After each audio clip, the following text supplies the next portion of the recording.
Halo pemirsa, selamat bergabung kembali bersama kami di acara News.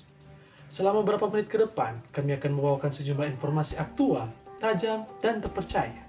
Bersama saya Rizky Rumangkang, mari kita simak beritanya.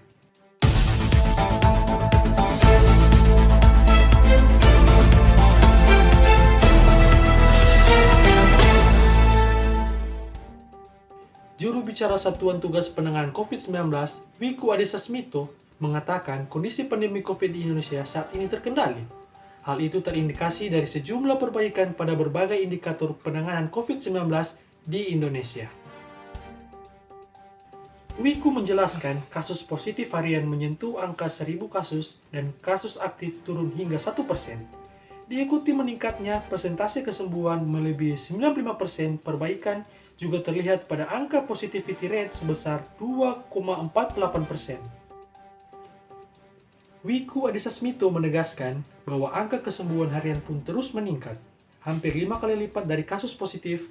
Menurut Wiku, perkembangan baik ini terus dipertahankan pemerintah dengan berkomitmen meningkatkan jumlah testing di Indonesia. Sebagai gambaran, di minggu terakhir ini, jumlah testing terus meningkat hingga 1 juta orang dari sebelumnya, berkisar di angka 600 hingga 900 ribu per minggu. Bahkan pada tanggal 13 September, kasus kesembuhan kita bertambah hampir 5 kali lipat dari kasus positif harian, di mana kasus positif bertambah 2.577 kasus, sedangkan kesembuhan bertambah 12.474 kasus. Seiring dengan menurunnya kasus COVID-19 di Indonesia, pemerintah terus berkomitmen meningkatkan jumlah testing di Indonesia agar semakin banyak kasus yang dapat dideteksi. Di minggu terakhir, jumlah orang yang diperiksa mencapai 1 juta orang, terus meningkat dari yang sebelumnya berkisar 600 sampai dengan 900 ribu orang. Dengan banyaknya orang yang diperiksa tersebut, kabar baiknya adalah orang yang positif atau positivity rate-nya hanya 2,48%. Ini adalah positivity rate mingguan terendah yang pernah kita capai sepanjang pandemi. Dengan segala perbaikan pada berbagai indikator penanganan COVID-19 di Indonesia, dapat dikatakan bahwa saat ini pandemi COVID-19 terkendali. Hal ini tentunya tidak akan tercapai apabila tidak terjalin kerjasama yang baik antara seluruh lapisan masyarakat dan unsur pemerintah.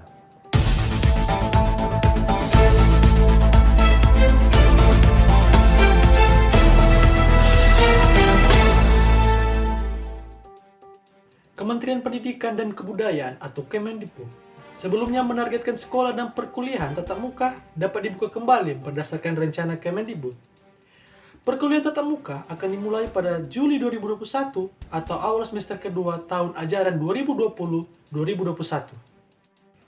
Mendikbud Nadiem Makarim mengatakan langkah ini dapat dilakukan apabila vaksinasi COVID-19 bagi tenaga pendidik yang telah berlangsung sejak Rabu 24 Februari 2021 dapat diselesaikan pada Juni 2021.